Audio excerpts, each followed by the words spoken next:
رسول کریم صلی اللہ علیہ وآلہ وسلم نے ارشاد فرمایا، میں تمہیں ایسی عبادت نہ بتاؤں کہ جس کو کرنا بہت ہی آسان ہے اور بدن پر وہ بوجھل نہیں ہے، بدن پر وہ ہلکی ہے۔ عبادتوں میں مشقت تو اٹھانا پڑتی ہے۔ آپ نماز پڑھنا چاہیں گے تو آپ کو وضو کرنا پڑے گا، ٹھنڈے پانی سے چل کے مسجد جانا پڑے گا، رکوع و سجود ہوں گے۔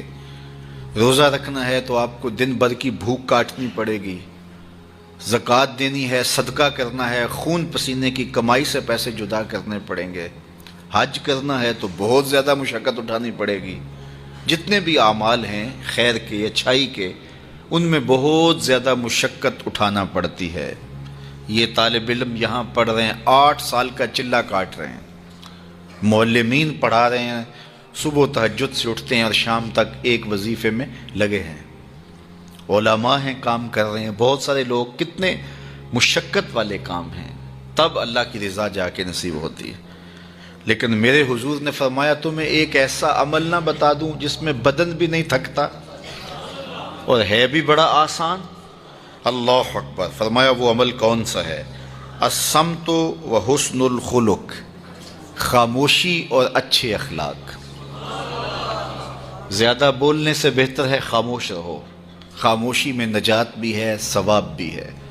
زیادہ بولنے والا جھوٹ بھی بول لیتا ہے، زیادہ بولنے والا گالی گلوچ اور سب و شتم پر بھی اتر آتا ہے، زیادہ بولنے والا کسی کی پگڑی بھی اچھال دیتا ہے، زیادہ بولنے والا غیبت بھی کر لیتا ہے، زیادہ بولنے والا ایسا مزاح کر لیتا ہے جس سے کسی کو تکلیف پہنچے۔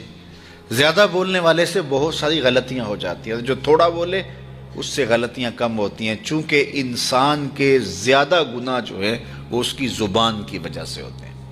ایک روایت میں آتا ہے جب صبح ہوتی ہے سارے اعضائے بدنیاں زبان کے آگے ہاتھ جوڑتے ہیں، بی بی تو چپ رہنا، چونکہ بولتی تو ہے اور مصیبت سارے اعضائے بدنیاں کو سہنا پڑتی ہے۔ تو یہ زبان جو ہے اس کی وجہ سے زیادہ گناہ ہوتے ہیں، یا زبان کی وجہ سے، یا انسان کی عصمت کا جوہر جب لٹتا ہے تو پھر اس کے پلے کچھ نہیں رہتا۔ اس لیے میرے حضور نے ارشاد فرمایا، جو تمہاری 2 ٹانگوں کے درمیان اور جو 2 جبڑوں کے درمیان زبان، ان دونوں کی مجھے تم ضمانت دے دو، میں محمد تمہیں جنت کی ضمانت دے دیتا ہوں۔ تو فرمایا کہ میں تمہیں ایسا عمل نہ بتا دوں کہ جو بہت ہی آسان ہے، اور وہ کیا ہے؟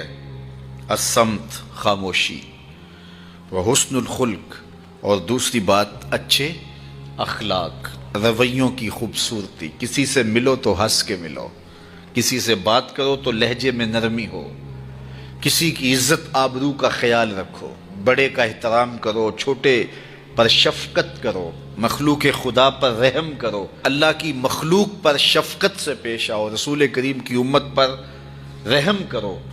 تو یہ ایسا عمل ہے جس پر کوئی مل بھی نہیں لگتا، قیمت بھی نہیں لگتی، بدن بھی نہیں تھکتا، لیکن نامہ اعمال نیکیوں سے بھر جاتا ہے۔ قیامت کے دن نامہ اعمال پر سب سے وزنی جو عمل ہوگا وہ حسن خلق ہوگا۔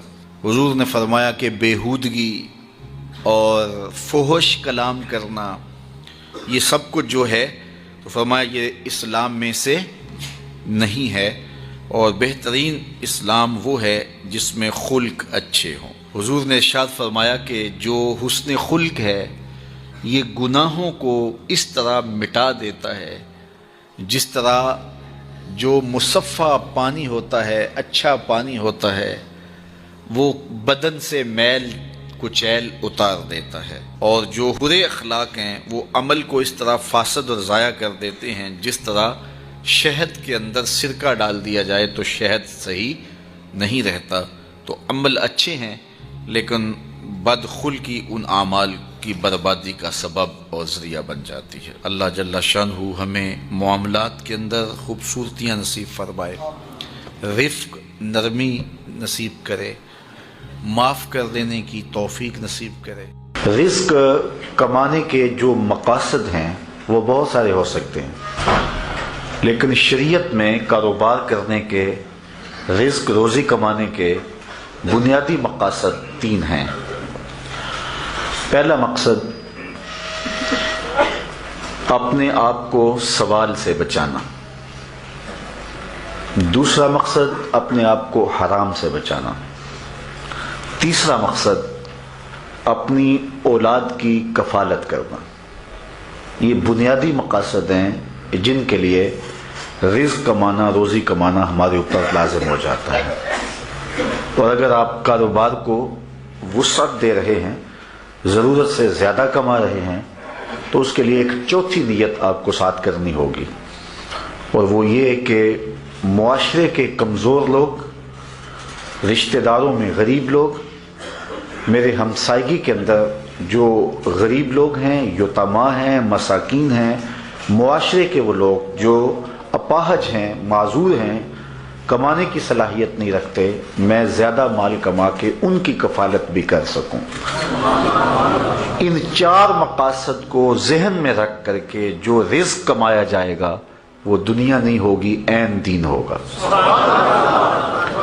لیکن اگر ان چار مقاصد کے علاوہ رزق کمانے کا کوئی پانچواں مقصد بھی شامل ہو گیا تو وہ ان چار مقاصد کو بھی دنیا بنا دے گا۔